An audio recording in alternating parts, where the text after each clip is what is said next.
Sebelum layar kapal ini terbentang dan angin opini kita berhembus ke segala arah, subscribe sekarang biar kamu bisa ikut menembakkan argumen di kolom komentar. 80 tahun lalu kita meneriakan kata merdeka sampai langit Nusantara bergetar. Tapi hari ini yang dianggap ancaman justru bendera bajak laut fiksi. Sementara utang 9.032 triliun melambai-lambai di pelabuhan APBN seperti kapal asing yang tak pernah kita usir.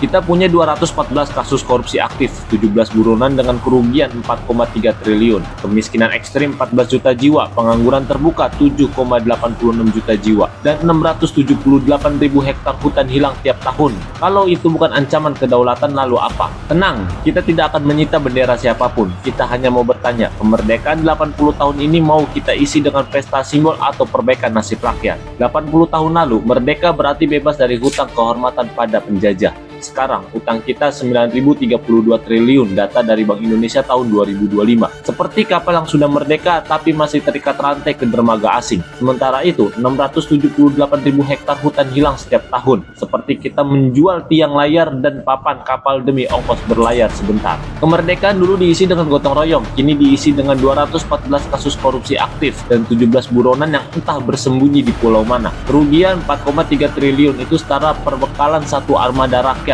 Padahal 14 juta jiwa hidup dalam kemiskinan ekstrim, 7,86 juta orang menganggur. Mereka yang harusnya jadi kru pembangunan malah jadi penumpang terombang-ambing. Revisi Undang-Undang Polri yang super power dan RUU KHP yang semakin ugal-ugalan adalah seperti memberikan meriam besar pada nahoda tanpa kompas moral. Izin tambang lebih dari 5 juta hektar lahan diberikan ke oligarki. Peta negeri dibagi-bagi seperti jarahan di meja makan para kapten besar. Kebijakan pajak yang tak pro rakyat adalah beban diberikan kapal. Rakyat kecil bayar hingga poin terakhir, sementara peti emas para elit aman di kabin mewahnya. Kalau kemerdekaan diukur dari beban yang adil, kita masih jauh dari pelabuhan keadilan. 80 tahun lalu kita sepakat untuk jadi tuan di tanah sendiri, tapi lihatlah hari ini.